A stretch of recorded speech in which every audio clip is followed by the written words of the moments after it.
ओम श्री गणेशाय नमः। ओम नमो भगवते वासुदेवाय। श्रीमद् भागवत में एकादश स्कंद 17वां अध्याय प्रारंभ करते हैं। वर्णाश्रम धर्म निरूपण।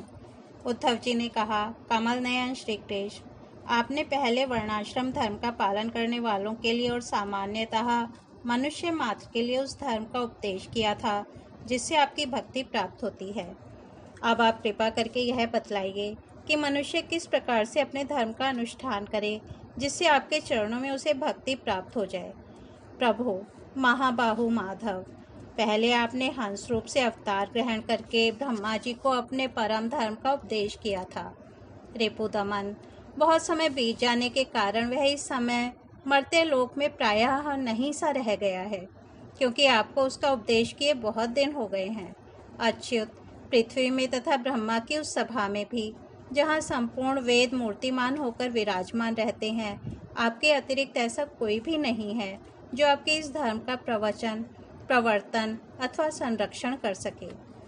इस धर्म के प्रवर्तक, रक्षक और उपदेशक आप ही हैं। आपने पहले जैसे मधु दैत्य को मारकर वेदों की रक्षा की थी, वैसे ही अपने धर्म की भी रक्षा कीजिए। स्वयं प्रकाश परमात्मन, जब आप पृथ्वी तल से अपनी लीला संवरण कर लेंगे तब तो इस धर्म का लोप भी हो जाएगा और फिर उसे कौन बतावेगा। आप समस्त धर्मों के मर्मज्ञ हैं, इसलिए प्रभु आप उस धर्म का वर्णन कीजिए जो आपकी भक्ति प्राप्त कराने वाला है, और यह भी बतलाइए कि किसके लिए उसका कैसा विधान है। श्री सुखदेव जी कहते हैं, परीक्षित, जब इस प्रकार भक्त शिरोमणि उद्धव जी ने प्रश्न किया तब भगवान श्री कृष्ण ने अत्यंत प्रसन्न होकर प्राणियों के कल्याण के लिए उन्हें सनातन धर्मों का उपदेश दिया। भगवान श्री कृष्ण ने कहा, प्रिय उद्धव, तुम्हारा प्रश्न धर्ममय है, क्योंकि इससे वर्णाश्रम धर्मी मनुष्यों को परम कल्याण स्वरूप मोक्ष की प्राप्ति होती है। अतः मैं तुम्हें उन धर्मों का उपदेश करता हूँ, सावधान होकर सुनो। जिस समय इस कल्प का प्रारंभ हुआ था और पहला सतयुग चल रहा था, उस समय सभी मनुष्यों का हंस नामक एक ही वर्ण था। उस युग में सब लोग जन्म से ही कृतकृत्य होते थे, इसलिए उसका एक नाम कृत युग भी है। उस समय केवल प्रणव ही वेद था और तपस्या, शौच, दया एवं सत्य रूप 4 चरणों से युक्त मैं ही वृषभ रूपधारी धर्म था। उस समय के निष्पाप एवं परम तपस्वी भक्तजन मुझ हंस स्वरूप शुद्ध परमात्मा की उपासना करते थे। परम भाग्यवान उद्धव, सतयुग के बाद त्रेता युग का आरंभ होने पर मेरे हृदय से श्वास प्रश्वास के द्वारा ऋग्वेद, सामवेद और यजुर्वेद त्रयी विद्या प्रकट हुई, और उस त्रयी विद्या से होता, अधवर्यु और उद्गाता के कर्ण रूप 3 भेदों वाला यज्ञ के रूप में मैं प्रकट हुआ। विराट पुरुष के मुख से ब्राह्मण, भुजा से क्षत्रिय, जंघा से वैश्य और चरणों से शूद्रों की उत्पत्ति हुई। उनकी पहचान उनके स्वभावानुसार और आचरण से होती है।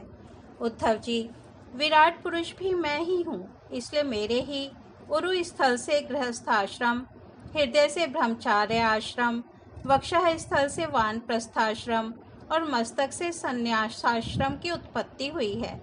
इन वर्ण और आश्रमों के पुरुषों के स्वभाव भी इनके जन्म स्थानों के अनुसार उत्तम, मध्यम और अधम हो गए।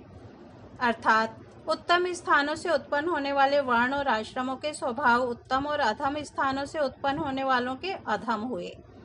शम, दम, तपस्या, पवित्रता, संतोष, क्षमाशीलता, सीधापन, मेरी भक्ति, दया और सत्य, ये ब्राह्मण वर्ण के स्वभाव हैं। तेज, बल, धैर्य, वीरता, सहनशीलता, उदारता, उद्योगशीलता, स्थिरता, ब्राह्मण भक्ति और ऐश्वर्य, ये क्षत्रिय वर्ण के स्वभाव हैं। आस्तिकता, दानशीलता, दम्भहीनता, ब्राह्मणों की सेवा करना और धन संचय से संतुष्ट न होना, ये वैश्य वर्ण के स्वभाव हैं।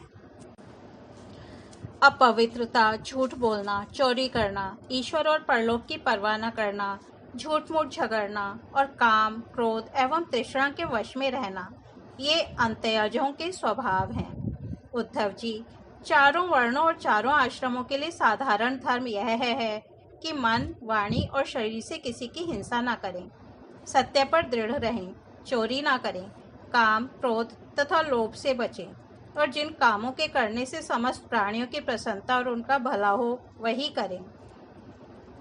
ब्राह्मण, क्षत्रिय तथा वैश्य गर्भाधान आदि संस्कारों के क्रम से यज्ञोपवीत संस्कार रूप द्वितीय जन्म प्राप्त करके गुरुकुल में रहे और अपनी इंद्रियों को वश में रखे। आचार्य के बुलाने पर वेद का अध्ययन करे और उसके अर्थ का भी विचार करे। मेखला, मृगचर्म, वर्ण के अनुसार दंड, रुद्राक्ष की माला, यज्ञोपवीत और कमंडलू धारण करे। सिर पर जटा रखे, शौकीनी के लिए दांत और वस्त्र न धोवे, रंगीन आसन पर ना बैठे और कुश धारण करे।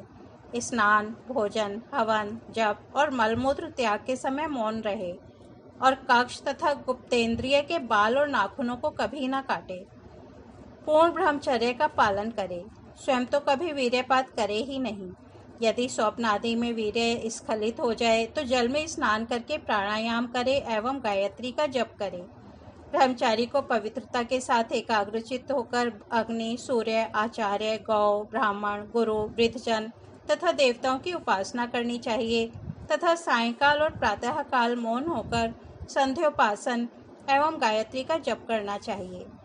आचार्य को मेरा ही स्वरूप समझें, कभी उनका तिरस्कार न करें। उन्हें साधारण मनुष्य समझकर दोष दृष्टि न करें, क्योंकि गुरु सर्वदेवमय होता है। सायंकाल और प्रातःकाल दोनों समय जो कुछ भिक्षा में मिले वह लाकर गुरुदेव के आगे रख दे। केवल भोजन ही नहीं, जो कुछ हो सब। तदनंतर उनके आज्ञानुसार बड़े संयम से भिक्षा आदि का यथोचित उपयोग करे। आचार्य यदि जाते हों तो उनके पीछे पीछे चले। उनके सो जाने के बाद बड़ी सावधानी से उनसे थोड़ी दूर पर सोवे। थके हों तो पास बैठकर चरण दबावे और बैठे हों तो उनके आदेश की प्रतीक्षा में हाथ जोड़कर पास में ही खड़ा रहे। इस प्रकार अत्यंत छोटे व्यक्ति की भांति सेवा शुश्रूषा के द्वारा सदा सर्वदा आचार्य की आज्ञा में तत्पर रहे। जब तक विद्याध्ययन समाप्त न हो जाए तब तक सब प्रकार के भोगों से दूर रहकर इसी प्रकार गुरुकुल में निवास करे और कभी अपना ब्रह्मचर्य व्रत खंडित न होने दे। यदि ब्रह्मचारी का विचार हो कि मैं मूर्तिमान वेदों के निवास स्थान ब्रह्मलोक में जाऊं, तो उसे आजीवन नैष्ठिक ब्रह्मचर्य व्रत ग्रहण कर लेना चाहिए और वेदों के स्वाध्याय के लिए अपना सारा जीवन आचार्य की सेवा में ही समर्पित कर देना चाहिए। ऐसा ब्रह्मचारी सचमुच ब्रह्म तेज से संपन्न हो जाता है और उसके सारे पाप नष्ट हो जाते हैं। उसे चाहिए कि अग्नि, गुरु, अपने शरीर और समस्त प्राणियों में मेरी ही उपासना करे और यह भाव रखे कि मेरे तथा सबके हृदय में एक ही परमात्मा विराजमान है। ब्रह्मचारी, वानप्रस्थ और सन्यासियों को चाहिए कि वे स्त्रियों को देखना, स्पर्श करना, उनसे बातचीत या हंसी मस्खरी आदि करना दूर से ही त्याग दें। मैथुन करते हुए प्राणियों पर तो दृष्टिपात तक न करें। प्रिय उद्धव, शौच, आचमन, स्नान, संध्याोपासन, सरलता, तीर्थ सेवन, जब समस्त प्राणियों में मुझे ही देखना, मन, वाणी और शरीर का संयम, यह ब्रह्मचारी, गृहस्थ, वानप्रस्थ और सन्यासी सभी के लिए एक सा नियम है। अस्पृश्यों को ना छूना, अभक्ष्य वस्तुओं को ना खाना और जिनसे बोलना नहीं चाहिए उनसे ना बोलना, ये नियम भी सबके लिए है। नैष्ठिक ब्रह्मचारी ब्राह्मण इन नियमों का पालन करने से अग्नि के समान तेजस्वी हो जाता है। तीव्र तपस्या के कारण उसके कर्म संस्कार भस्म हो जाते हैं, अंतःकरण शुद्ध हो जाता है और वह मेरा भक्त होकर मुझे प्राप्त कर लेता है। प्यारे उद्धव, यदि नैष्ठिक ब्रह्मचर्य ग्रहण करने की इच्छा न हो, गृहस्थ आश्रम में प्रवेश करना चाहता हो, तो विधि पूर्वक वेदाध्ययन समाप्त करके आचार्य को दक्षिणा देकर और उनकी अनुमति लेकर समावर्तन संस्कार करावे। स्नातक बनकर ब्रह्मचर्य आश्रम छोड़ दे। ब्रह्मचारी को चाहिए कि ब्रह्मचर्य आश्रम के बाद गृहस्थ अथवा वानप्रस्थ आश्रम में प्रवेश करे। यदि ब्राह्मण हो तो संन्यास भी ले सकता है, अथवा उसे चाहिए कि क्रमशः एक आश्रम से दूसरे आश्रम में प्रवेश करे। किंतु मेरा आज्ञाकारी भक्त बिना आश्रम के रहकर अथवा विपरीत क्रम से आश्रम परिवर्तन कर स्वेच्छाचार में न प्रवृत्त हो। प्रिय उद्धव, यदि ब्रह्मचर्य आश्रम के बाद गृहस्थ आश्रम स्वीकार करना हो तो ब्रह्मचारी को चाहिए कि अपने अनुरूप एवं शास्त्रोक्त लक्षणों से संपन्न कुलीन कन्या से विवाह करे। वह अवस्था में अपने से छोटी और अपने ही वर्ण की होनी चाहिए। यदि कामवश अन्य वर्ण की कन्या से और विवाह करना हो तो क्रमशः अपने से निम्न वर्ण की कन्या से विवाह कर सकता है। यज्ञ, यागादि, अध्ययन और दान करने का अधिकार ब्राह्मण, क्षत्रिय एवं वैश्यों को समान रूप से है, परंतु दान लेने, पढ़ाने और यज्ञ कराने का अधिकार केवल ब्राह्मणों को ही है। ब्राह्मणों को चाहिए कि इन तीनों वृत्तियों में प्रतिग्रह अर्थात दान लेने की वृत्ति को तपस्या, तेज और यश का नाश करने वाली समझकर पढ़ाने और यज्ञ कराने के द्वारा ही अपना जीवन निर्वाह करे। और यदि इन दोनों वृत्तियों में भी दोष दृष्टि हो, परावलंबन, दीनता आदि दोष दिखते हों, तो अन्न कटने के बाद खेतों में पड़े हुए दाने बीनकर ही अपना जीवन का निर्वाह कर ले। उद्धव, ब्राह्मण का शरीर अत्यंत दुर्लभ है। यह इसलिए नहीं है कि इसके द्वारा तुच्छ विषय भोग ही भोगे जाएं।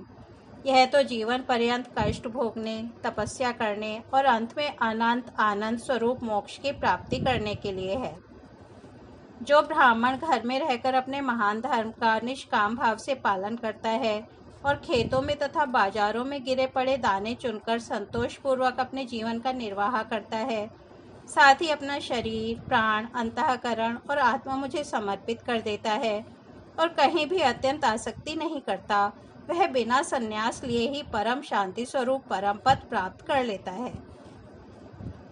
जो लोग विपत्ति में पड़े कष्ट पा रहे मेरे भक्त ब्राह्मण को विपत्तियों से बचा लेते हैं, उन्हें मैं शीघ्र ही समस्त आपत्तियों से उसी प्रकार बचा लेता हूँ जैसे समुद्र में डूबते हुए प्राणी को नौका बचा लेती है। राजा पिता के समान सारी प्रजा का कष्ट से उद्धार करे, उन्हें बचावे, जैसे गजराज दूसरे गजों की रक्षा करता है और धीर होकर स्वयं अपने आप से अपना उद्धार करे। जो राजा इस प्रकार प्रजा की रक्षा करता है वह सारे पापों से मुक्त होकर अंत समय में सूर्य के समान तेजस्वी विमान पर चढ़कर स्वर्गलोक में जाता है और इंद्र के साथ सुख भोगता है। यदि ब्राह्मण अध्यापन अथवा यज्ञ, याग आदि से अपनी जीविका ना चला सके तो वैश्यवृत्ति का आश्रय ले ले और जब तक विपत्ति दूर न हो जाए तब तक करे। यदि बहुत बड़ी आपत्ति का सामना करना पड़े तो तलवार उठाकर क्षत्रियों की वृत्ति से भी अपना काम चला ले, परंतु किसी भी अवस्था में नीचों की सेवा, जिसे श्वान वृत्ति कहते हैं, न करे। इसी प्रकार यदि क्षत्रिय भी प्रजापालन आदि के द्वारा अपने जीवन का निर्वाह न कर सके तो वैश्यवृत्ति, व्यापार आदि कर ले। बहुत बड़ी आपत्ति हो तो शिकार के द्वारा अथवा विद्यार्थियों को पढ़ाकर अपनी आपत्ति के दिन काटे, परंतु नीचों की सेवा, श्वान वृत्ति का आश्रय कभी ना ले। वैश्य भी आपत्तियों के समय शूद्रों की वृत्ति सेवा से अपना जीवन निर्वाह कर ले और शूद्र चटाई बुनने आदि कारू वृत्ति का आश्रय ले ले, परंतु उद्धव, ये सारी बातें आपत्ति काल के लिए ही हैं। आपत्ति का समय बीत जाने पर निम्न वर्णों की वृत्ति से जीविकोपार्जन करने का लोभ न करे। गृहस्थ पुरुष को चाहिए कि वेदाध्ययन रूप ब्रह्मयज्ञ, तर्पण रूप प्रीति यज्ञ, हवन रूप देव यज्ञ, काक बलि आदि, भूत यज्ञ और अन्न दान रूप अतिथि यज्ञ आदि के द्वारा मेरे स्वरूप भूत ऋषि, देवता, पितर, मनुष्य एवं अन्य समस्त प्राणियों की यथाशक्ति प्रतिदिन पूजा करता रहे।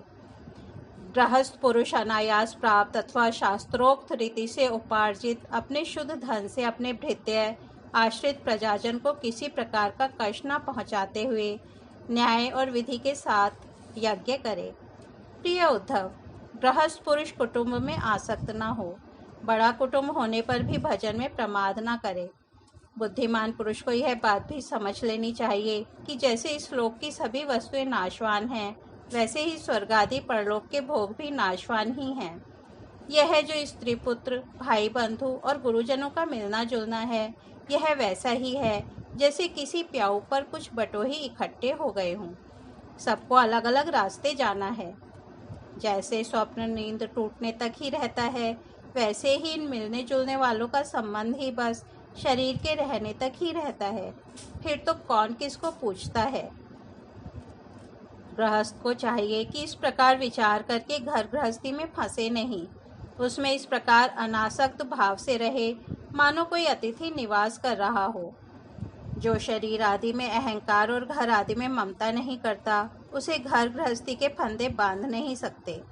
भक्तिमान पुरुष गृहस्थोचित शास्त्रोक्त कर्मों के द्वारा मेरी आराधना करता हुआ घर में ही रहे, अथवा यदि पुत्रवान हो तो वानप्रस्थ आश्रम में चला जाए या संन्यासाश्रम स्वीकार कर ले।